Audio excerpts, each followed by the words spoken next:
Everyone, welcome back to my channel Aparna Roy blog. আমার কাছের এবং দূরের সকল বন্ধুরা কেমন আছো? আশা করি যে যেখান থেকে আজকের ব্লগ ভিডিওটি দেখছো সকলে ভালো আছো এবং সুস্থ আছো। আমরাও তোমাদের ভালোবাসা ঠাকুরের আশীর্বাদে মোটামুটি আছি। আগের থেকে একটুখানি ভালোর দিকে যাচ্ছে আস্তে আস্তে করে। আর এইদিকে কিছুই খেতে কারোর রুচি নেই, তোমাদের দাদা ভাইয়েরও না আমারও না। তো আমি বললাম একটু চিকেন নিয়ে এসো দেশি, একটু লাল লাল ঝাল ঝাল করে রান্না করি, তাহলে মুখে ভালো লাগবে। তার জন্য চিকেন রান্না বসিয়ে দিয়েছি। আর এইদিকে দেখো, ঘুম থেকে উঠেছি 10টার সময়, উঠে দেখি ট্যাঙ্কিতে একটুও জল নেই। এবার আমার আগে ওরা সবাই উঠে জল ব্যবহার করেছে।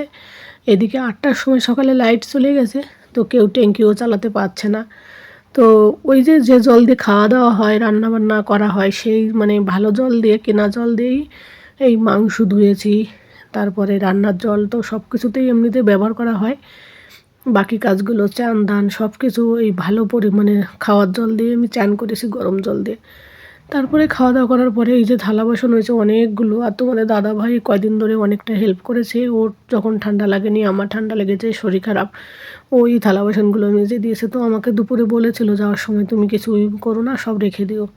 তো আমি ওকে কিছু বলিনি। কেন বলো তো, প্রতিদিনও ছেলে মানুষ তো, ওদের আর কি এইসব ভালো লাগে? তো ভাবলাম আর কতদিন এইভাবে ওকে দিয়ে করাবো। ওরও তো কষ্ট হয়, অফিসে থাকে, আবার বাড়িতে এসে আমার যত্ন, আবার এই যে এইসব। তাই ভাবলাম যে থালা বাসনগুলো বেশ ভালো করে ধুয়ে নিই। তার জন্য ওই যে থালা বাসনগুলো অনেকগুলো হয়েছে জমা নিচেই। ওই যে উপরে যে ঝুড়িগুলো সাইডে আমার, ওই ঝুড়ির সমস্ত থালা বাসনগুলো ধুয়েছি। তো সকাল থেকে মানে কালকে বিকেলে রাতের থেকে থালা বাসনগুলো সব রয়েছে, সেইগুলো সব ধুয়ে খাওয়া দাওয়া করে এই যে করলাম। আর তোমাদের দাদাভাই খাওয়া দাওয়া করে চলে গেছে। আর এই যে দুটো টিফিন বক্স সাইডে অফিসের খাবার নিয়ে আসতো, যে টিফিন বক্সটা সেটাও রেডি করে রেখেছি। ও যখন যাবে নিয়ে যাবে, এরপরে সন্ধ্যাবেলা কেউ এলে অথবা যাই হোক আর কি, নিয়ে যাবে যে পারবে। আর এই যে এখানকার কি সিস্টেমে যে দুধ দেয় যে না, সে দুধের বোতলে দুধ দেয়, জানো তো। আর আমার কী বিরক্ত লাগে, আমি নতুন নতুন কতগুলো বোতল দিয়েছি, আর সে নোংরা মোংরা বোতলে দুধ দেয়, তা ঘৃণা লাগে দেখতে। তো আমি ওকে বললাম, ওই লোকটাকে, যে দাদা আপনাকে তো আমি দুধের বোতল দিলাম ভালো ভালো পরিষ্কার করে, তো আপনি এরকম বোতল দেন কেন? তো বলছে হ্যাঁ, সব এদিক ওদিক হয়ে যায়, তো এই বাড়ি থেকে ওই বাড়ি দেওয়া হয়, তখন উল্টে পাল্টে যায়। তো আজ আমি তার জন্য গতকালটা আর বোতল ধুয়ে দিইনি, নোংরা বোতল ফেলে দিয়েছি। তো আজকে দেখলাম একটা পরিষ্কার বোতল দিয়েছে। তারপরে যে দুধটা উনুনে দিলাম, আর এই দেখো মাংস কত রয়ে গেছে। আর আমার থালা বাসন বোতল সব কিছু এই যে পরিষ্কার করে নিলাম। অনেক দিন পর সংসারের কাজে লেগেছি। আর 5 দিন পর আয়নার সামনে এলাম নিজেকে দেখতে। বেডরুমের থেকে অন্য কোনো রুমে যেতে ইচ্ছে করে, সারাক্ষণ শুধু শুয়ে থাকতাম। তো আজকে ভাবলাম একটু মুখে ময়েশ্চারাইজার মাখি। আর অনেক দিন পর শর্ট ড্রেস পরে বুঝতে পারছি ওয়েটটা অনেক বেড়ে গেছে। শরীর খারাপ হলে লোকের ওয়েট কমে, আমার ওয়েট বেড়ে যায় কেন বলো তো? তো ওই তোমাদের দাদা ভাই, তারপরে আমার আবার অ্যান্টিবায়োটিক খেলে প্রচুর দুর্বল হয়। তো তো যদি আমি খাবার না খাই, আমি আরও বেশি উইক হয়ে যাই। মানে আমার হাত পা কাঁপে, লো প্রেশার চলে এসে, সেই জন্য একটু বলে বেশি করে খাও। আর খেয়ে খেয়ে শুয়ে থেকে থেকে ওয়েট বেড়ে গেছে, কিন্তু চোখ মুখ একদম বসে গেছে, চোখের নিচে কালি পড়ে গেছে। ক্যামেরায় অতটা বোঝা যায় না। আর এই যে আমার রাজপুত্র দেখো, পরীক্ষা সামনে বৃহস্পতিবার, আর রাজপুত্র কীভাবে পড়ছে, বই খাতা জেরক্স চারিদিকে ছড়িয়ে ছিটিয়ে এইভাবে পড়ে। দুপুরের পর খাওয়া দাওয়া করার পর বাবু সোনাই যে আবার পড়তে বসেছে। তো আজকে অনেক দিন পর বাবুকে বললাম চলো বাবু আজকে একটু ছাদে যাই বিকালবেলা। আর এই দিকে আমার ঠাকুরগুলোকে দেখলে খুব খারাপ লাগছে। সেইভাবে পুজো দেওয়া হচ্ছে না, শুধুমাত্র একটু সন্ধ্যা দেওয়া হচ্ছে, ঠাকুরগুলো এইভাবেই রয়েছে। তো যাই হোক, এবার বাবুকে নিয়ে ভেবেছি একটু ছাদে যাব। তো ভাবলাম একটু সোয়েটারটা পরে যাই, আর একটু স্টোল লাগিয়ে যাই মাথায় কানে, মানে কি বলো তো, ঠান্ডা যাতে না লাগে। অনেক দিন ছাদে যাই না, তো এতগুলো সিঁড়ি বেয়ে যেতে কষ্ট হয়, ওই জন্য ছাদে উঠতে ভয় লাগে যে পড়ে যায় কি না, চক্কর লেগে। তো অনেক আস্তে আস্তে করে একটা একটা সিঁড়ি করে ধরে ধরে এটা ওটা তারপরে আমি ছাদের দিকে বেরোচ্ছি। আর ছাদে গিয়ে বেশ ভালো লাগলো, অনেক দিন পর বাইরে বেরোলে বেশ মানে খোলা আকাশের নিচে বসে থাকতে বেশ ভালো লাগে।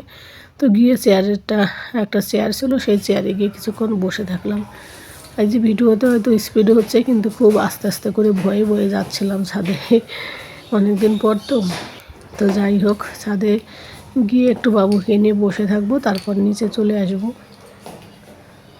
আর ছাদে গেলে সবারই ভালো লাগে, মন মানসিকতা সব কিছু। নিচে গেলে কি সবাই জিজ্ঞাসা করবে কি হয়েছে, ওই জন্য ছাদে গেলে কেউ অত বলবে না, আর বেশি কথা কারোর সাথে বলতেও ভালো লাগে না, তার জন্য আর নিচে যাইনি। কতদিন পর ছাদে এলাম, উফ, এক সপ্তাহ পর মনে হয় বাইরের পরিবেশ দেখলাম। আর এদিকে দেখো কলেজে 12 ক্লাস না মাধ্যমিক পরীক্ষা হচ্ছে।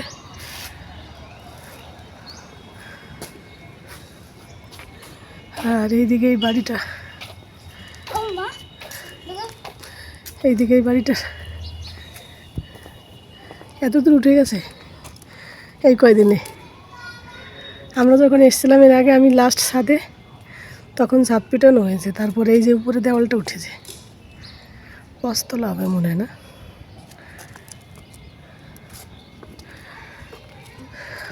বাবু আমার রসুন গাছগুলো দেখো তো, রসুন গাছগুলো কই? এই যে, এই যে ধনে গাছ মরে গেছে রে। রসুন গাছগুলো ওই দেখো বেঁচে আছে, ওর উপরে একটা টমেটো চারা হয়েছে আবার দেখো, এই যে এটা। হ্যাঁ, কিন্তু রসুন গাছটা, এইদিকে ভাবির কারি পাতায় ফুল এসেছে, কারি পাতায়, কিন্তু আমার ধনে গাছগুলো মরে গেল। আমার শরীর খারাপ হয়েছে, বাড়িতে আসছিলাম না, ফুল হয়েছিল দেখো, আমি দেখেছিলাম ফুলও হয়েছিল। তোমাকে যদি বলতাম আমি কদিন জল দিতে, আর জল দিয়ে ওরা মরে গেছে, তো পুরো বোঝা যাচ্ছে। এদিকে ভাবির পুদিনা পাতার গাছ কত সুন্দর হয়েছে, দেখেছো এটা কত সুন্দর হয়েছে, পুদিনা পাতা খুব সুন্দর হয়েছে।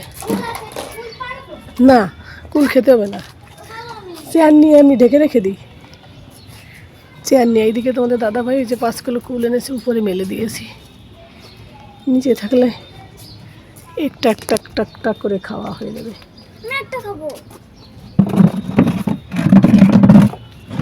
আমি উঠি আস্তে আস্তে, বাপরে এই দেখো তোমাদের দেখাচ্ছি, এই যে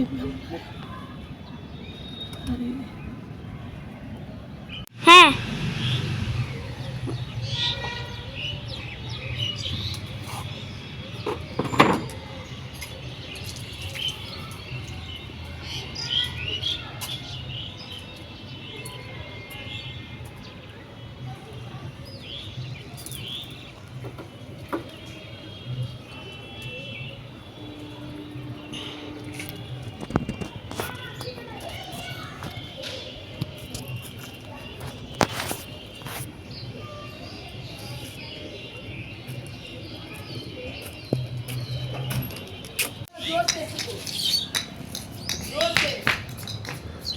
एकदम जोर से पूरा जोर से।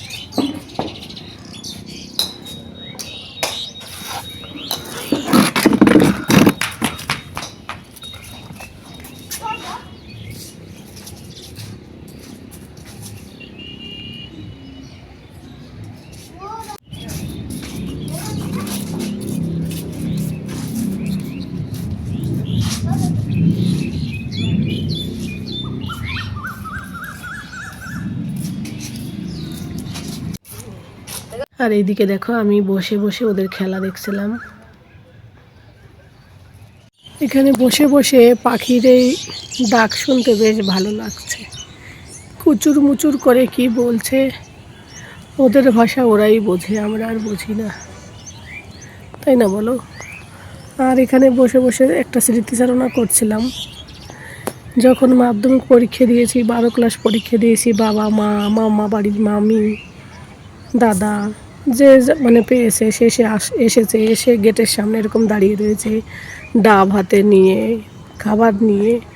পরীক্ষাটা দিয়ে কখন বেরোবো, আর পরীক্ষা দিয়ে বেরিয়ে কখন ওদের কাছ থেকে এইগুলো খাবো, মনের মধ্যে আমার এই খাবার থাকতো তখন, ছোটোবেলার সেই দিনগুলো।